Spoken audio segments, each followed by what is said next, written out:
Այս տարի մոտ 500 բնակիչ ունեցող եզդիաբնակ Ֆերիկում հող մշակելն ավելի հեշտ կլինի։ 60-ականներից մնացած ոռոգման ցանցը, որն այս տեսքն ուներ, վերակառուցվել է։ Այստեղ հիմնականը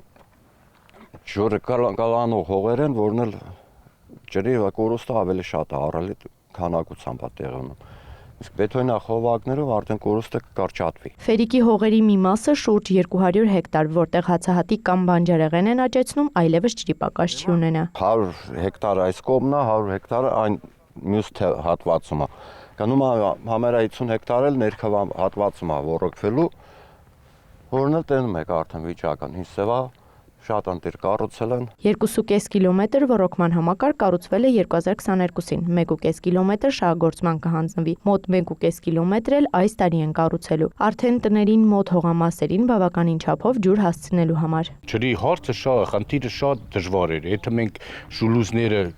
գիշերներով այդտեղ քնում էինք, փակում էինք, որ գար ջուրը հասներ մեզի, կարելիան կառավարություն ջրում։ Մարդկար ասենք հեկտարը մի սուտկայում եմ ջրում, իսկ հիմա կարելի ասել մի 4-5 ժամում կջրեր, որովհետեւ կորուստ չի լինի բնականաբար։ Գյուղի մեկ այլ բնակչի էլ, որը գյուղատնտեսությամբ, ինչպես ինքն ասաց, շատ չի զբաղվում, ուրիշ խնդիր էր անհանգստացնում։ Ճանապարհները շատ անմխիթար վիճակում են եւ հրաժարվում են անգամ անհատ տաքսիները մեզ բերելու գյուղ։ Համայնքի ղեկավարը նշեց, առաջիկայում այս խնդիրը եւս կլուծվի։ Այս տարի ծրագրի մեջ կա խնդիրը, գիտեք ինչ ասեմ, ճիշտ է, որ կողքի համայնքը հայտաղ համայնքում պետք է ջրագծեր անցկացնեն ամբողջ հողին, որ սկսեն ասֆալտ անել, որովհետև մեր 3500 մետր ասֆալտ է, որ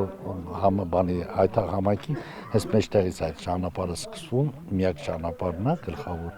Դրա համար իրանք պետք է իրավունք խմելու ջրի այդ ցանցը կառուցեն բարձր, որ սկսենք ասֆալտ անել։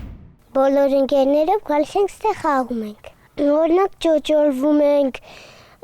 ավազի հետ ենք խաղում։ Խաղահրապարակն էլ Ֆերիկ գյուղում այս տարի է շահագործման հանձնվել։ Թե խաղահրապարակը, թե ոռոգման ցանցը կառուցվել են սուբվենցիոն ծրագրով։ Խաղահրապարակինը մեր 55% էր համայնքինը, 45% պետությանը, իսկ ոռոգմանն 20% մերն էր, 80% պետության։ Ոռոգման նոր համակարգի համար ծախսվել է 29 միլիոն դրամ, նոր խաղահրապարակի համար 14 միլիոն։ Առաջիկայում էլ գյուղի բնակիչները սպասում են ոռոգման ցանցի մյուս հատվածի վերակառուցմանն ու հարթ ճանապարհներին։ Էմմա Վարդանյան, Մհեր Կիրակոսյան, լուրեր։